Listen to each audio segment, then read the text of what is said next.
এদিকে আমার বাবা আমার লেখাপড়ার জন্য অনেক টাকা ঋণগ্রস্ত, বাবাটা অসুস্থ, আমার চাকরিটাও হচ্ছে না, ওইদিকে তোমারও প্রেশার।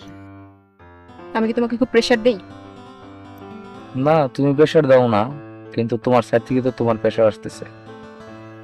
বাসা থেকে তো একটাই প্রেশার, তো ছেলে পছন্দ হচ্ছে না কেন? তুমি কি বাসায় বলবো যে ছেলের সাথে আমার সম্পর্ক, সে 2 বছর ধরে বেকার, চাকরি খুঁজছে, চাকরি পেলে সে আমাকে বিয়ে করবে? এগুলি বলবো আমি বাসায়?